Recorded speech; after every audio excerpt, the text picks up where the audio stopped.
Oh my god, I cannot believe it. It's actually here. It's really here. Oh, the MMS 461 diecast Iron Man Mark IV. Ooh. Look, it was special. It was fun. No hard feelings. Look, Electro's going to take good care of you. Look, here's the thing, all right? Electro, now you promise, right? He's going to have a good home here. You're going to watch out for him. Nothing bad's going to happen, right? I'm counting on you to watch out for him. Oh, you ain't got nothing to worry about, number two. We're gonna take good care of the Iron Man Mark IV. Yeah, we're gonna be real good. Oh yeah, he's gonna be real taken good care of.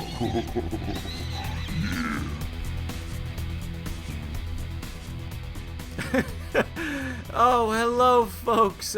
Thank you for joining me once again on another visual tour. This is really exciting. I always get a kick out of doing a unboxing on the Iron Man, especially the Legendary 7. I'm replacing one of the Legendary 7, the Mark IV, and my God, I mean, it just feels like last month I just replaced one of them, and I did, but this is different. This is different. It's the Mark IV. It's not the top, out of the 7 that I really love. It's always going to be the Mark 7, but the Mark IV is a badass suit. This is a really, really, really good suit. Good looking suit, I think, anyway. Let's check out the box art.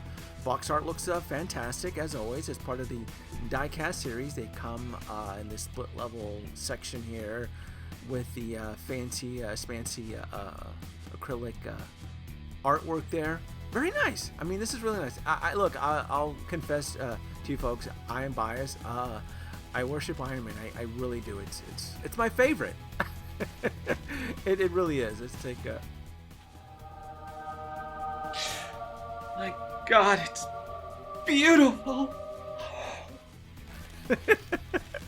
I wasn't kidding. I love this stuff. I love the iron suits. I really, really do. My first impression is that this thing still smells like wet paint. Holy smack. I mean, the aroma of the fresh car paint smell, I mean, it's oozing off this suit, and I dig it. I really do. It smells like fresh paint. I got this sent from Sideshow. I think this is one of the rare occasions that I get an Iron Man suit from Sideshow Collectibles days after it's announced in Hong Kong. So this is really, really cool. Doing my checks and balances here, removing the little foam padding.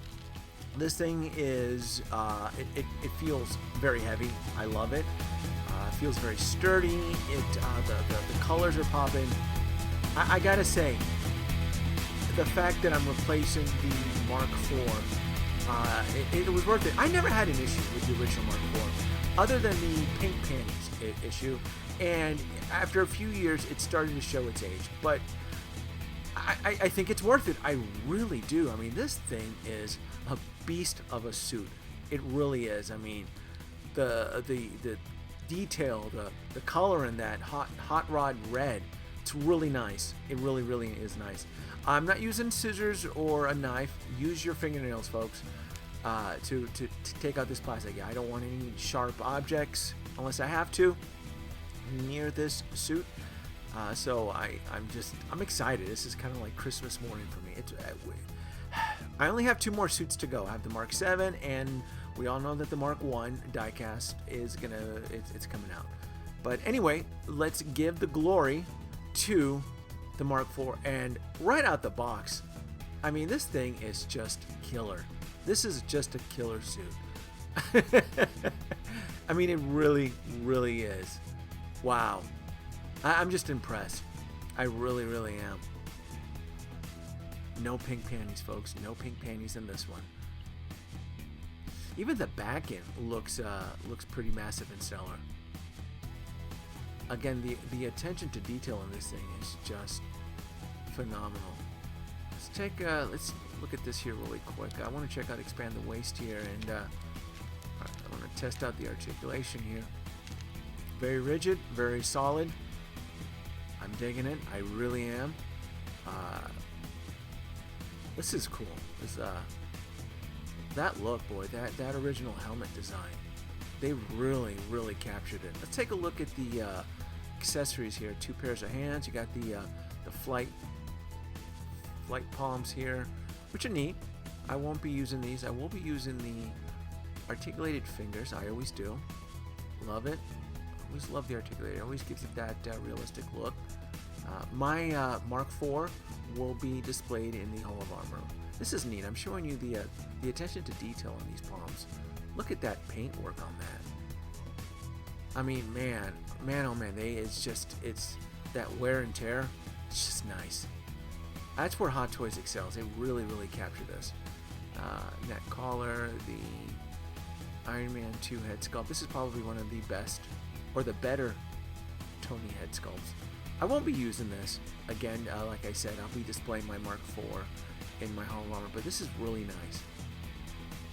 My other head sculpt for Tony for Iron Man 2, I ended up just using it for the suit, for the Speedway suit.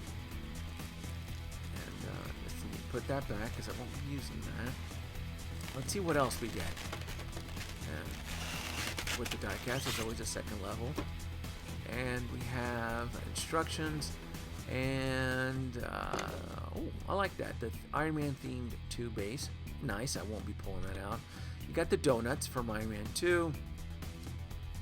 Cardboard, nice, I like that. I thought they were going to include 4 donuts in this. I could be wrong. The fact that I only see 1 donut and the little star. I remember the Starbucks coffee. I thought there was 4 donuts. I really did. The sunglasses, 1980 sunglasses. Those are neat. And the donut's pretty neat too. Take a look at this. Yeah, it's neat. It's really neat, but I could have sworn that the fresh donut box included multiple donuts, unless Tony scarfed them. The battery casings, I'll be putting this aside because I will be powering up my Mark IV. And the wrist accessories, what is that? That is the shoulder rockets. That's neat. And what else we have here? We have wrist rockets. That's neat. That's really, really cool. In case you wanted to show them in attack mode. There you go. I don't remember him having little mini wrist rockets like that in the film. I'm going to have to go back and rewatch it. And if you're not wondering, I think I mentioned this before, I'm one of the few Iron Man collectors that actually did enjoy Iron Man 2. I did. I really loved Iron Man 2. I think Iron Man 2 really got me more into the world of Iron Man versus the first one I enjoyed. Oh, what happened here? Bald socket here. Pop that back in. No, Iron Man 2, I really, really enjoyed it. And for me, the cinematic universe started with Avengers. When I saw Avengers in theater in 2012, that's when I knew I was like, I'm liking this. I'm really, really loving this world. And that's, if I mentioned before, that's 2012 was when I purchased my very first Hot Toys, which was the Iron Man Mark II Unleashed. The 4 that I bought came a year later. And I ended up getting that at retail, by the way. The Mark IV plastic version with the gantry, I ended up buying that at retail. I didn't get gouged on anything. In case you're wondering, the Mark IV with the gantry retailed for $4.99. It was a $500 set. And that's not market inflated prices or anything. That's exactly what it sold for back in the day. And it sold pretty well from what I can recall. All right, I do want to get my screwdriver here and power this guy up. And move that to the side. And I do like that the helmets, that they've incorporated the 2-stage helmets where you remove the faceplate and then the top portion is magnetized. I really like that versus the earlier helmets were snap and clipped on, and if you removed it too many times, you'd end up running the risk of breaking one of the tabs. So I like this new setup with the DieCast with the 2-stage with the top. I really, really do like that. And screw that back on. I never realized how badass the Mark IV helmet was. That original gold faceplate and that original design really, really stood out. This is nice. This is really nice. I really do like this helmet. All right, let's power up the chest reactor here. And I remember from the Mark VI that this just snaps off. I won't use any tools. I just use my fingernails. snaps right off, and I do want to say it's the exact same battery compartment as the Mark 6 diecast.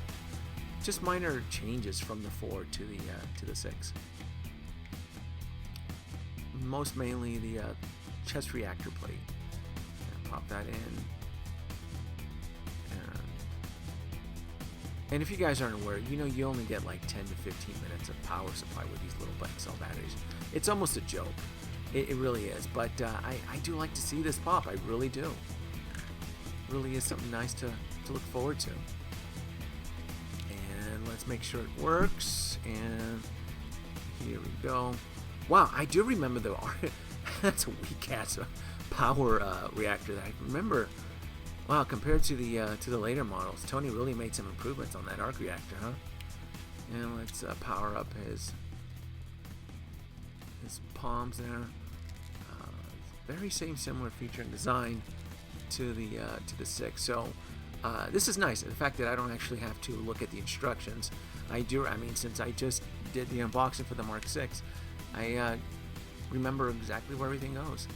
Let's get this bad boy powered up here.